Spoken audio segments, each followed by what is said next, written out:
আমাদের দৈনন্দিন জীবনে আমরা সবসময় কাজেই ব্যস্ত থাকি। এর মধ্যে আমরা কিছু কাজ সঠিকভাবে করি, কিছু কাজ ভুলভাবে করি, কিন্তু আমরা তা বুঝতে পারি না। প্রয়োজনের বেশি টুথপেস্ট ব্যবহার করা, খাওয়ার পরপরই জল পান করা, কটন সবস দিয়ে কান পরিষ্কার করা, এই কাজগুলো সবই আমরা ভুলভাবেই করে থাকি, আর এগুলো আমাদের শরীরের পক্ষে অত্যন্ত ক্ষতিকারক। আজ আমরা এই ভিডিওতে এমনই কিছু কমন মিস্টেক সম্পর্কে জানতে পারবো।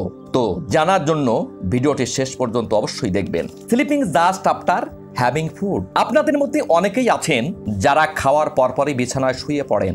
আজকের দিনে মানুষ এতই পরিশ্রম করে যে তাদের যতই শুতে দেওয়া হোক না কেন সেটা কম মনে হয়। কিন্তু আপনি কি জানেন, খাওয়ার পরপরই শুয়ে পড়লে আপনার শরীরে বিশাল ক্ষতিকারক প্রভাব পড়ে। এর কারণ, আপনি যদি খাওয়ার পরপরই বিছানায় শুয়ে পড়েন তাহলে খাদ্য সঠিকভাবে হজম হতে পারে না, যার কারণে বুকে জ্বালা করা, হার্টবার্ন, পেটে ব্যথা, এমনকি সঠিকভাবে ঘুমাতেও অসুবিধা হয়। আর যদি আপনি সঠিকভাবে না ঘুমাতে পারেন তাহলে আপনার সারা দিন অলসভাবে কাটে। এই জন্যই আপনাদের ঘুমানোর 2 ঘন্টা আগেই খাবার খেতে হবে। সবচেয়ে ভালো হয় যদি খাবার খাওয়ার পরে একটু হালকা হাঁটাচলা করা যায়। Sharing makeup brush and রেজর্স।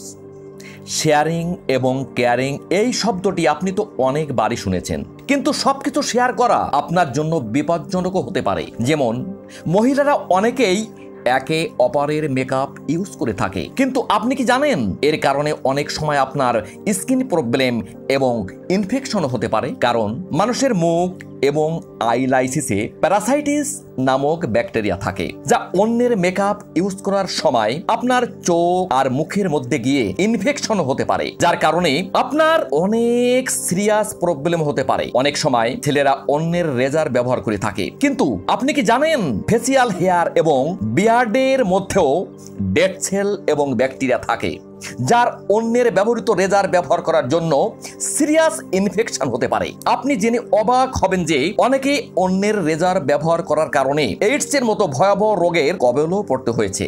Not cleaning the daily usable staff. আমরা আমাদের দৈনন্দিন জীবনে অনেক জিনিস ব্যবহার করে থাকি, যেমন mobile phone, TV remote, light switch, bedsheet and pillow, কিন্তু আমরা বেশিরভাগ সময় এগুলি অনেকদিন পরে পরিষ্কার করে থাকি। কিন্তু আপনি কি জানেন এই ছোট ছোট জিনিসগুলো আপনি যদি রোজ পরিষ্কার করেন আপনি অনেক রোগের হাত থেকে বাঁচতে পারবেন, কারণ এগুলোতে প্রচুর পরিমাণে মাইক্রো ব্যাকটেরিয়া থাকে, যা স্পর্শ করা মাত্রই আপনার শরীরের মধ্যে এন্টার করে, যার কারণে আপনাদের দৈনন্দিন ব্যবহৃত জিনিসগুলি পরিষ্কার পরিচ্ছন্ন রাখতে হবে। Drinking water just after having food.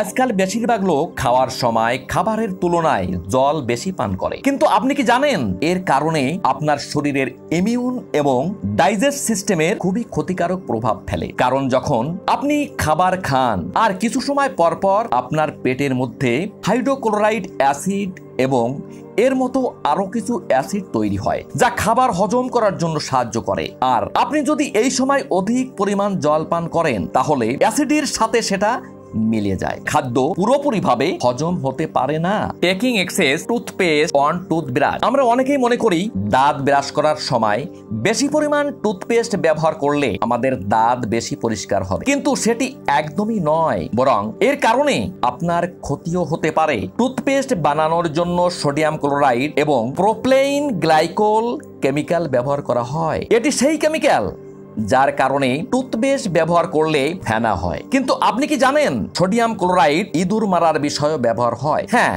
এটা একদমই সত্যি। এবার আপনি বুঝতেই পারছেন বেশি টুথপেস্ট ব্যবহার করা আপনার দাঁতের পক্ষে কতটা ক্ষতিকারক।